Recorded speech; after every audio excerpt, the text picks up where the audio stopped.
உலகிலேயே மிகவும் மோசமான பேரழிவை உண்டாக்கிய 10 சூறாவளிகள்.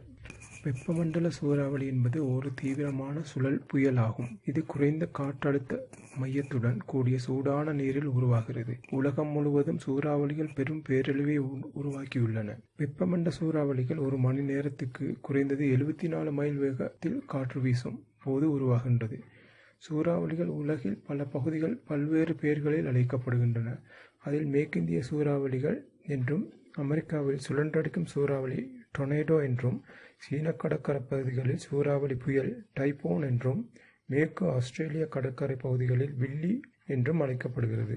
இந்திய பெருங்கடல் பகுதியில் புயல் சைக்ளோன் என்று அழைக்கப்படுகிறது. இவை அனைத்துமே ஒரே பொருளைத்தான் குறிக்கிறது.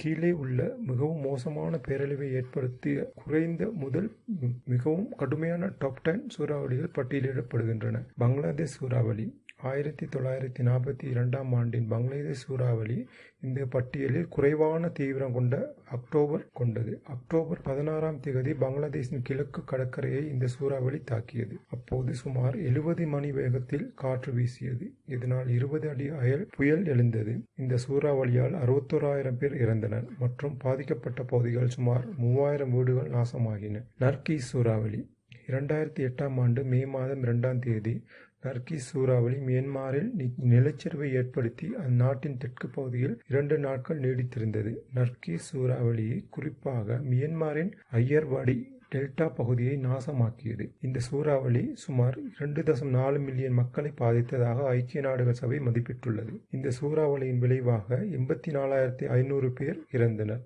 மற்றும் 53,000 பேர் காணாமல் போயுள்ளனர். சூறாவளி டூபி 1991ஆம் ஆண்டு பங்களாதேஷ் சூறாவளி என பொதுவாக குறிப்பிடப்படும் சூறாவளி டூபி ஏப்ரல் 29ஆம் தேதி சிட்டாங்கின் தென்கிழக்கு கடற்கரை பகுதிகளில் நிலச்சரிவை ஏற்படுத்தியது. இந்த சூறாவளி பங்களாதேஷை பேரழிவுக்குட்படுத்தியது.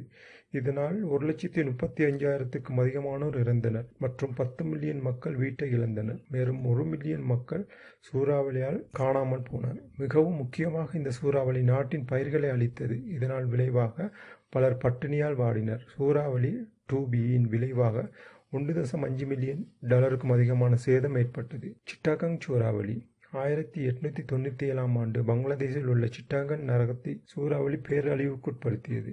1,75,000 பேரை கொன்றது மற்றும் நகரத்தில் பாதிக்கும் மேற்பட்ட கட்டிடங்கள் அழிந்தன. இந்த பட்டினியால் உள்ள சில சூறாவளியை போல் அல்லாமல் இந்த சூறாவளி குறித்த அதிக தரவு அல்லது செய்தி ஒளிபரப்பு கிடைக்கவில்லை.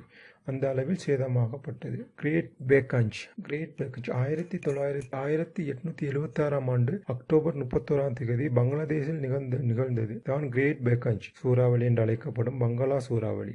இந்த சூறாவளியால் 20,000 மக்கள் இறந்ததாக மதிப்பிடப்பட்டுள்ளது.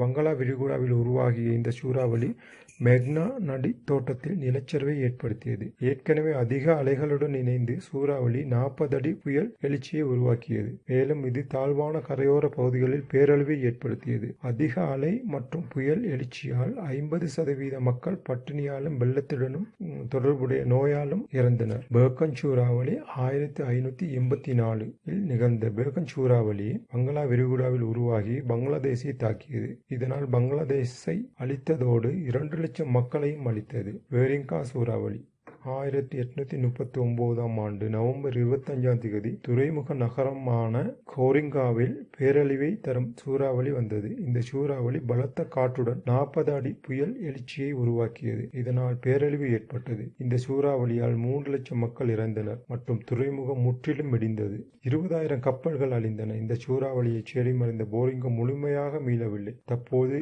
இது சிறிய கிராமமாக உள்ளது. ஐபோங் சூறாவளி அடுத்ததாக வியட்நாமில் 1881ஆம் ஆண்டு வந்த ஐபோங் சூறாவளி வளைகுடாவை தாக்கியது. ஐபோங் சூறாவளி இந்த சூறாவளி வடகிழக்கு நகரமான ஐபோங்கில் வெள்ளம் சூழ்ந்த அலைகளை ஏற்படுத்தி பேரழிவுக்குட்படுத்தியதுடன் நகரத்தின் அழிவுக்கும் வழிவகுத்தது. மேலும் இந்த ஐபோங் சூறாவளி 3 லட்சம் மக்களை அழித்தது. இருப்பினும் பெரும் வெள்ளத்தின் விளைவாக பட்டினி மற்றும் நோயால் பலர் இறந்துவிட்டதாக கருதப்பட்டது. ஹுக்ளி நதி சூறாவளி வரலாற்றிலேயே மிகவும் மோசமான இயற்கை பேரழிவுகளில் ஒன்றான ஹுக்ளி நதி சூறாவளி கல்கத்தா சூறாவளி என்று அழைக்கப்படுகிறது.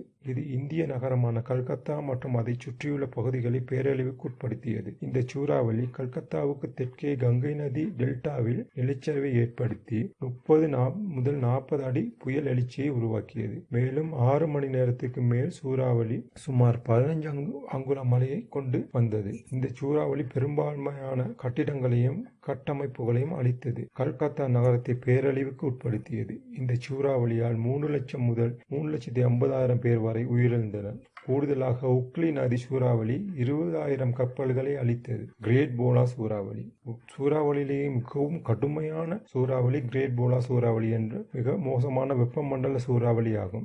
இது பாகிஸ்தானை முற்றிலுமாக அழித்தது. 1970ஆம் ஆண்டு நவம்பர் 8ஆம் தேதி வளைகுடாவில் ஒரு சூறாவளி தொடங்கியது. நவம்பர் 11ஆம் தேதி ஒரு மணி நேரத்துக்கு 85 முதல் 90 மைல் வேகத்தில் காற்று வீசி ஒரு தீவிர சூறாவளியாக ஆனது. மேலும் நவம்பர் 12ஆம் தேதி வடக்கு நோக்கி நகர்ந்தது. ஒரு மணி நேரத்துக்கு 140 மைல் வேகத்தில் காற்று வீசி 20 அடி உயரத்தில் புயலாக எழுந்த துரதிர்ஷ்டமான வரவிருக்கும் சூறாவளி பற்றி வானிலை ஆய்வாளர்கள் அறிந்திருந்தாலும் கங்கை நதி டெல்டா மற்றும் கடலோர சமவெளியில் வசிக்கும் பெரும்பாலான மக்களுக்கு அறிவிக்க அவர்கள் வழி இல்லை. இதனால் அது வருவதாக பெரும்பாலானவர்களுக்கு தெரியாது. இதன் விளைவாக 3 லட்சம் முதல் 5 லட்சம் வரையிலான மக்கள் அழித்தது. இது வரலாற்றிலே மிகவும் மோசமான இயற்கை பேரழிவுகளில் ஒன்றாகும். இந்த சூறாவளியின் விளைவாக